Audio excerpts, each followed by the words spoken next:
Hello, and welcome to Ipsa Dixit, a podcast on legal scholarship. I'm your host, Brian L. Fry, Spears Gilbert Associate Professor of Law at the University of Kentucky College of Law.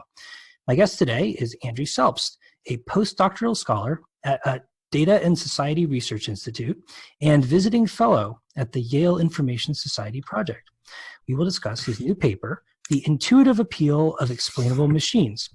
The paper was co-authored with Solon Barocas, Assistant Professor of Information Science at Cornell Law, and will appear in the Fordham Law Review. So welcome, Andrew. Hi, thanks for having me. Of course, it's so great to have you on this program. I really enjoyed reading your paper, which is, I think, incredibly timely and important, but also really, really dense and complicated. So I'm looking forward to seeing what we can do to kind of break it down for listeners so that they can understand it. And I think maybe you could start by explaining what I think is a kind of the key the key social phenomenon or the key new kind of element in information science that's created this conversation that your paper is engaging in, which is the concept of algorithmic decision making. So what is algorithmic decision making, and what kind of problems does it present? All right, yeah, thanks. So algorithmic decision-making is a new method of essentially making decisions that involves running decisions through computers, crunching a whole bunch of data to find patterns, to predict who will be a better employee, who will pose less likelihood of recidivism in a criminal justice context, a better credit risk, things like that. The way it works is that you have a lot of data about past successful or unsuccessful candidates, say in a hiring context, and you have data about them, so where they're from, maybe their age, maybe their credit history, and then you know whether they're a good or bad employee by some metric of good and bad, and you use that to train your algorithm, what's called a model, and then you use the model for new cases where you have a new employee or employee candidate with a bunch of data, and the model predicts, is this more like the good people or more like the bad people? There are a lot of problems with it, and it can potentially also do a lot of good. So it can do a lot of good from an efficiency standpoint, from discovering patterns that humans can't necessarily discover on our own. It can also, if done right, sort of get around a lot of human implicit biases, which is the selling point of a lot of this stuff. But if not done carefully, it can also create all sorts of new biases. I think a lot of the time it was sold, big data was sold as neutral, and now the discussion has moved on over the last several years. People have realized, okay, data is not neutral, data replicates the biases that it's trained on. A lot of the past data is biased. But the other thing is, once we recognize there are these biases, we have an extra complication in that with machine learning, you're crunching a whole bunch of data, the computer comes up with the rules, and it's not always the case that humans can even understand what those rules are. So we might call these internal models kind of inscrutable. But just by the sheer complexity of them, the amount of code, they find patterns in ways that we don't recognize as patterns, and so we don't know how it makes decisions. And it makes it very, very hard to hold these decision makers accountable, to understand what accountability even looks like in a case where decisions are made in essentially in a way that has been described as alien intelligence. Right. Right. So in relation to that, I mean, one thing that struck me in your paper was that you talked a little bit about how algorithmic decision making is both different from, but also in some ways similar to previous forms of decision making. Sort of like it works in some ways that are similar, some ways that are different, has some problems that are similar and some problems that are different, and that kind of framework should inform how we think about sort of regulating and shaping algorithmic decision making going forward. If you could explain a little bit of how it's similar and different at the same time. Sure. Philosophers of knowledge for several hundred years have been trying to figure out what it means to have a causal inference or how we create knowledge as humans. And the similarities are that in some ways, we as humans see a lot of information from when we were children and collect it and find patterns and reason about those patterns. To put it more concretely, as I've described elsewhere in, say, a policing context, right? Mm-hmm. You might think that police are making an individualized observation about someone when they observe that they're, huddled with a package at night on a particular street that you know to be a drug corner, and that you're making an individualized determination that they're likely involved in a drug transaction. But what you're actually doing, or the police officer is actually doing, is understanding that those discrete facts in the past have added up to a drug transaction. So it's similar in that way to a machine learning model, in that you take a whole bunch of facts and the correlation says, well, this is more likely than anything else a drug transaction. Mm-hmm. So in some sense, at a very high level, humans and machines do a lot of the same kind of correlative reasoning based on past ideas. But machines are much, much better at going deep. That is, they can analyze a lot more data and can find much deeper patterns and with less sort of cognitive biases like recency bias, like confirmation bias.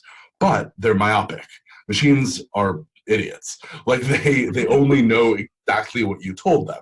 And so what humans are different is that we're very, very broad, right? So if there's some other thing going on this corner, like you're outside of a stadium and someone is looking for a taxi, right? And that might not be taken to a model, or that might not be a great example, but there are all sorts of other kinds of information that might come in that might not be taken into a model. So humans are much better at understanding things in a broad way, which we usually refer to as common sense, mm-hmm. and machines are much better at understanding patterns that sort of go deep.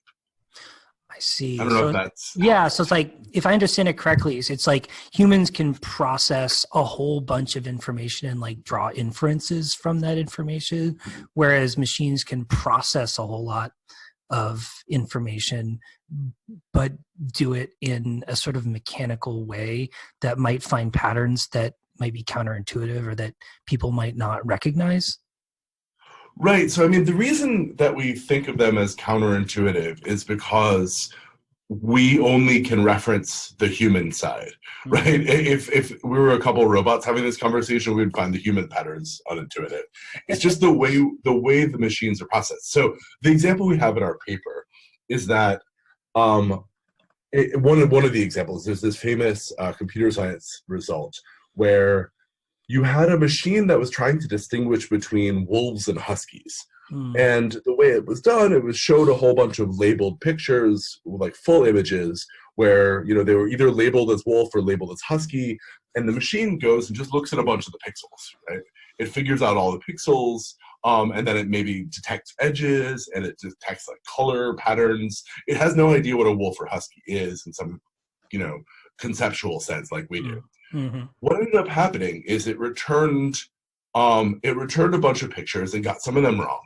But when you tried to ask what the difference was, they did this paper is actually a paper that was it was one of the interpretability research papers where they tried to get the machine to explain why it made a decision.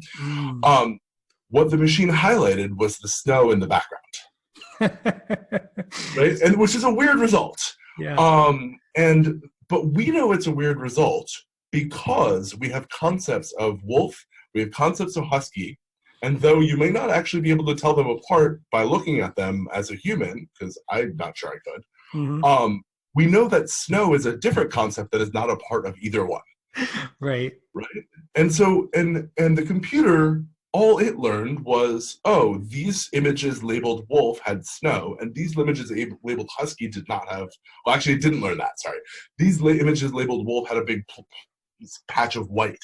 These images labeled husky did not. And so it just looks straight at the image with no concepts. So it's just a very different way of quote unquote thinking. And that's why we don't recognize it. Right. So I guess what it's telling us then is photographs of wolves are correlated with snow, and photographs of huskies are not necessarily correlated with snow, but that wasn't really what we wanted to know in the first place.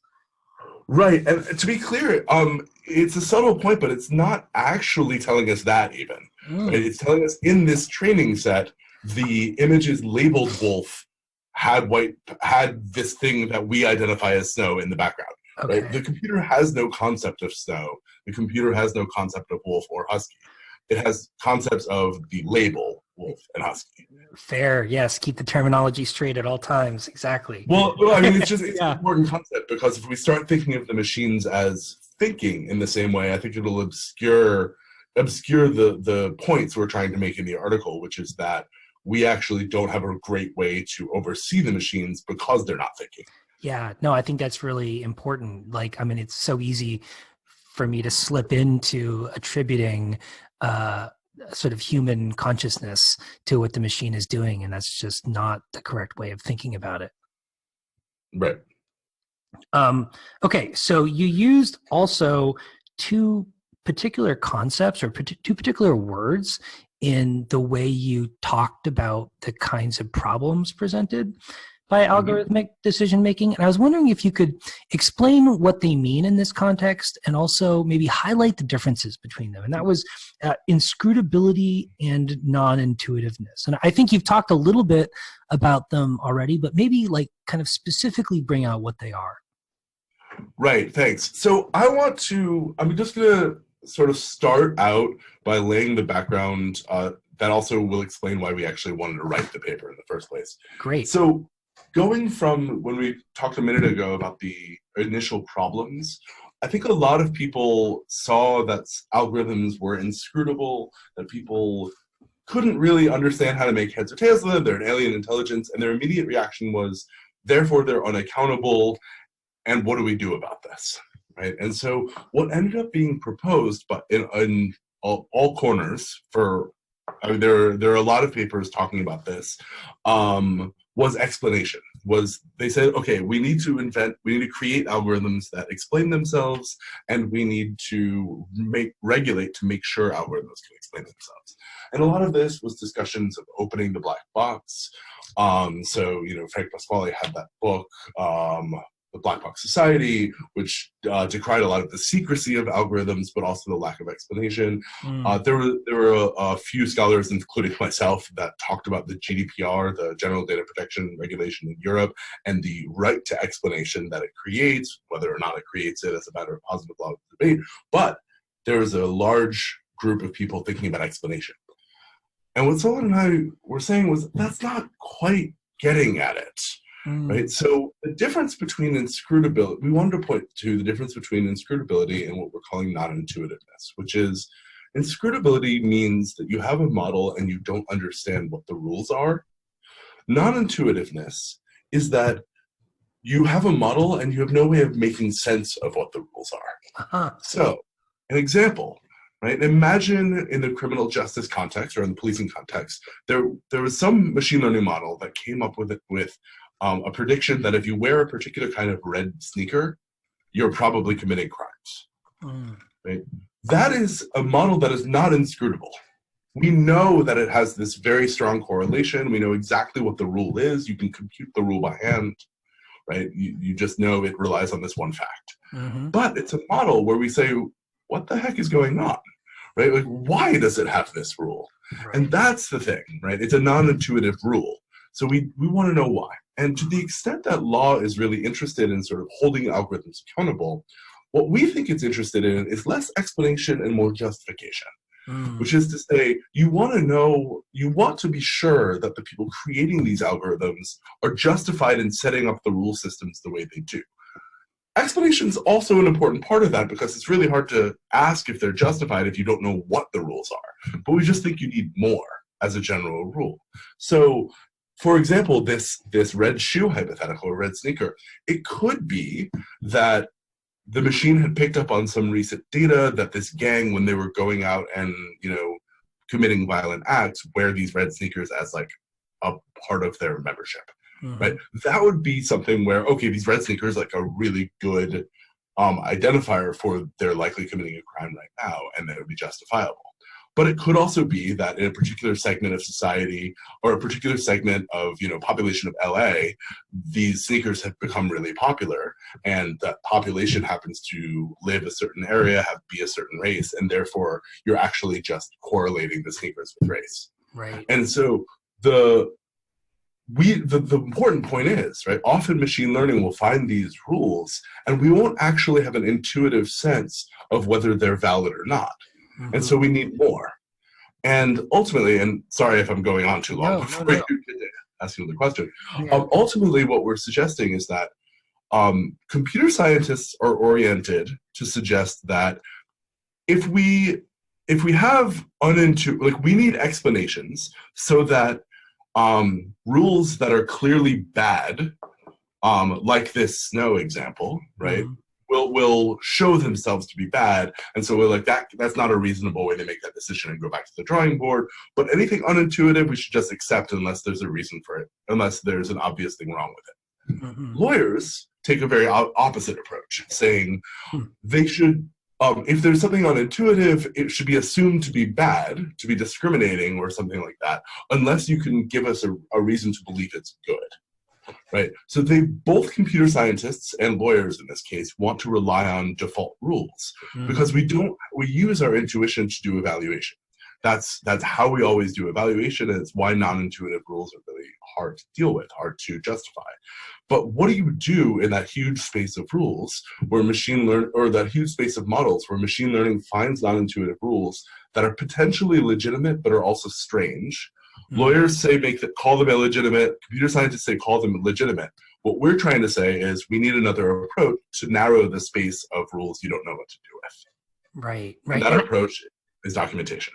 Sorry, right. Right. No. That absolutely. And it struck me, one thing that was really interesting about sort of the reason you reached that result was that you pointed out how ultimately what's going on here is that we're trying to reach, the good normative outcomes. I mean, this is a policy decision, right? Yes, exactly. I would say our claim is assuming that the goal of law is to reach some normative outcome. We try to be, we certainly have normative preferences. We have beliefs. But we try to be sort of ambivalent about what the actual goals are. Even if maybe I shouldn't say we were ambivalent. The idea of our paper can work for any normative framework that law is trying to achieve. The important point is we need a way to get from the particular normative framework that law is trying to achieve to actually applying that to a machine learning based decision. Right. So maybe just to clarify for listeners, you could talk a little bit about the way that previous scholars have suggested specifically addressing some of these problems with inscrutability and non-intuitiveness, and sort of what you think the inadequacies of those proposed sort of approaches would be. Sure. Well, so what I said before, there are a bunch of scholars working on questions of explanation. Right? A lot of that is, we can start from the technical side. Well, actually, sorry, let's start from the legal side. So on the legal side, you have laws that already exist, like the Fair Credit Reporting Act and the Equal Credit Opportunities Act, that have adverse action notices, which are designed to explain the factors that went into a decision to someone. The idea of these is you see what factors went into a decision, and there could be several normative aims, right? One could be to just avoid living in a Kafkaesque world where you literally don't know what's going on and thus mollify people, right? or in a less cynical sense, could be just to say transparency. What is the basis of this decision? I just want to know. I may not want to act on it. I just want to know that there's some fairness there. Mm-hmm. That's about the limit of what that can do. The other reason to approach an explanation regime like Picker and ECOA that tell you the factors would be to ask what would I need to change in order to get a better credit outcome. Mm. Now I won't go completely into it, but there are a bunch of reasons the particular implementations in FICRA and ECOA are problematic, not least of which is you end up wanting to know different factors if you're more interested in the transparency rationale versus the sort of action item rationale. Okay. So they end up conflicting in that way, but it makes it really easy for consumers to essentially get this list that they don't know what to do with and can't really understand. Some scholars have been trying to do a more sophisticated version of what we think is a similar idea. So there's been a lot of call for counterfactual explanations, for example, where I'm trying to think of how to explain this easily. If you imagine that a result, I'm sorry, there's no easy explanation that involves the phrase n-dimensional space.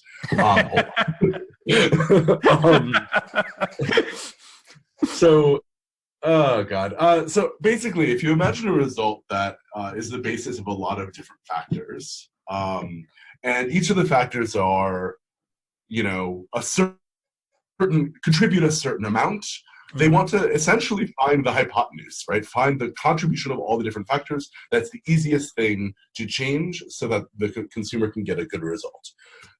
What I'm saying is this is a computationally more intensive, but potentially more informative goal of FICRA and ECOA. There are two rationales for this. And again, those two rationales are transparency, as in, we just want you to know what's going on, and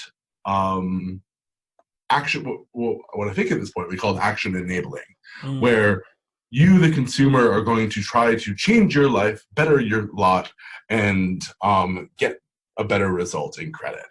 And ultimately, we think the sort of fundamental problem with all these approaches, and there are a few others that are similar, is that it puts the onus on the consumer.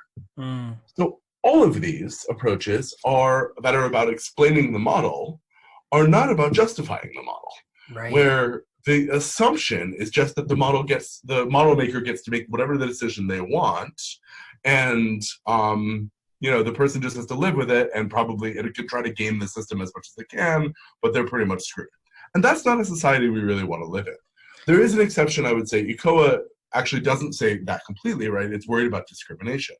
But explaining the reasons is not a great way of getting at discrimination, for all the same reasons that Title VII doctrine has developed past the idea of simply believing an employer when they're telling you you were fired for X, Y, and Z non-discriminatory reason.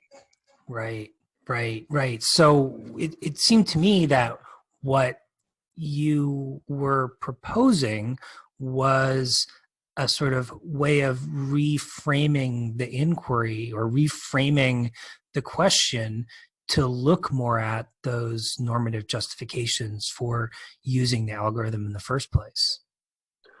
Right. I think that's exactly right. So the hope, and what we had before algorithms to an extent, is that if you wanted to challenge the basis for the decision, not just the decision itself, but the decision-making rules, you had someone you can go talk to, right? You had, maybe there was an administrative process, and you get it through comments or adjudication or some sort of due process mechanism where you can actually essentially ask the reasons for the rules. And with an algorithm, you can't do that.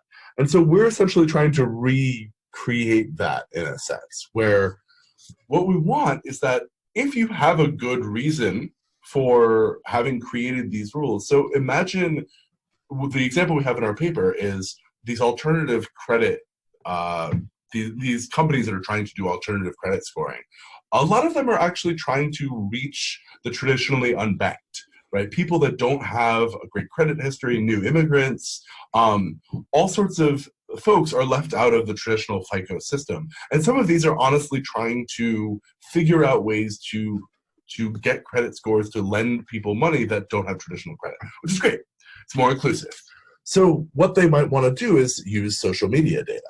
And a lot of them, you can imagine, it's not social media data. If you have a model, it's not completely clear how your friend networks or how frequently you post ends up affecting your credit, right? This is going to be one of these intuitive rules. They can tell you these are the rules. They can disclose the model entirely, but we don't know why. But if you had documentation that says, okay, we tested these kinds of systems, and yeah, we really didn't want to use the social media data, but when we realized when we did use it, discrimination went down. Right? That would be the kind of at least from my perspective, a normative good. But that would allow people to say, okay, this model using the social media data maybe should be justified because it is affirmatively reducing discrimination, as opposed to just throwing it out there and saying, well, we don't actually know. Yeah, it's discriminatory, but we don't have any sense of why this particular data is in the model.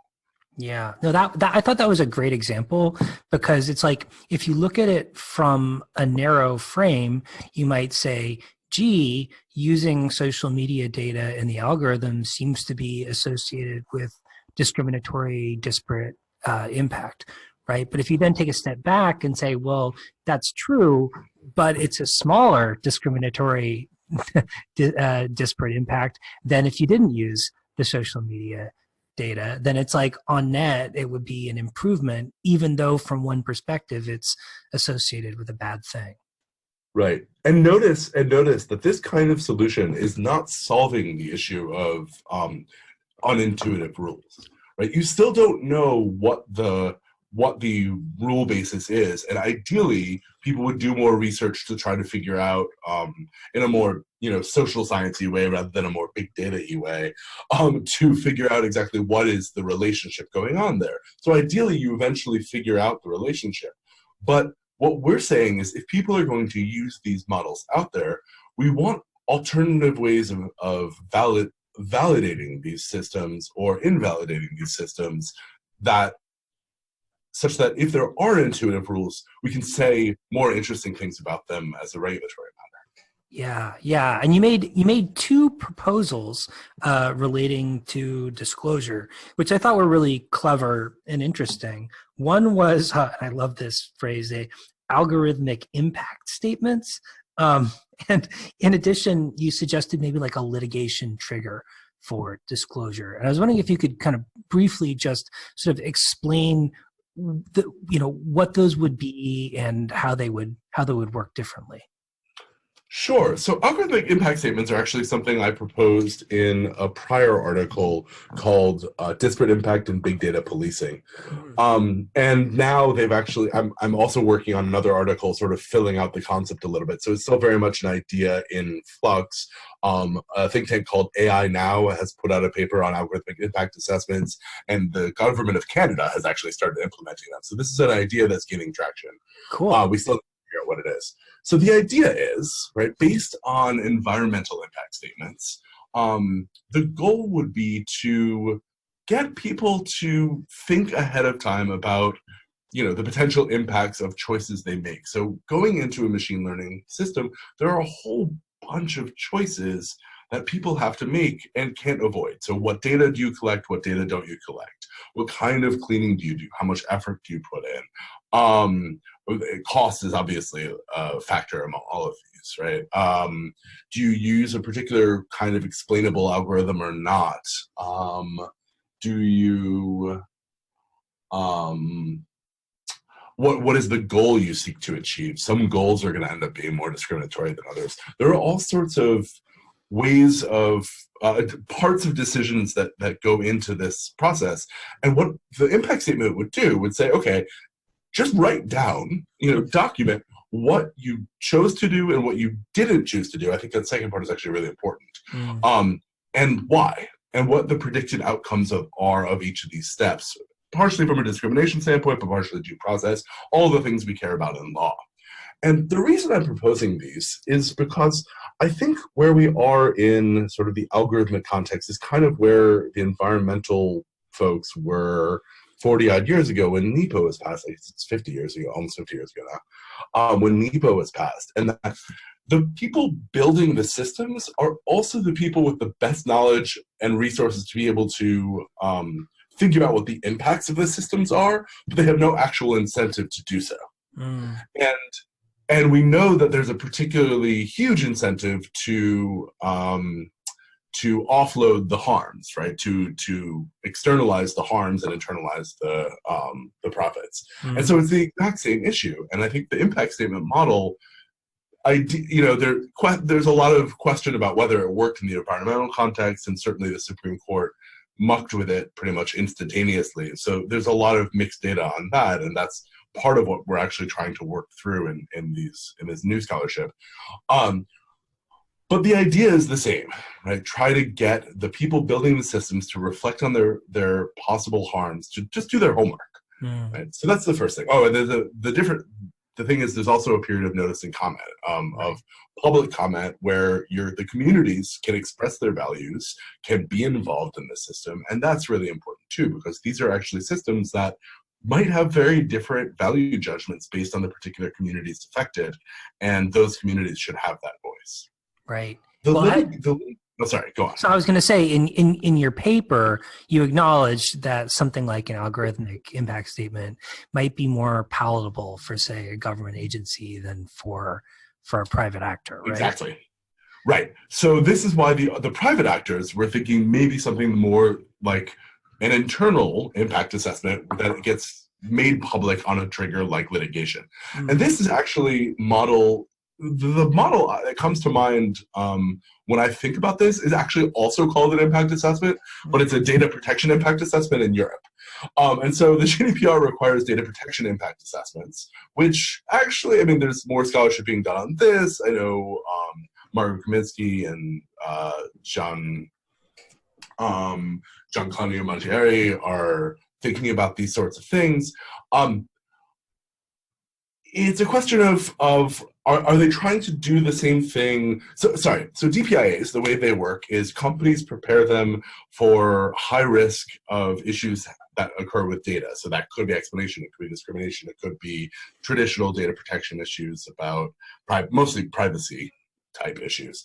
But they prepare them in collaboration internally, and then in collaboration with the local country, the member state's data protection authority. So it never gets made public. And the only thing that has to be made public is, or actually nothing, but there's a recommendation that a summary be made public, right? A summary of the DPIA, if you do one.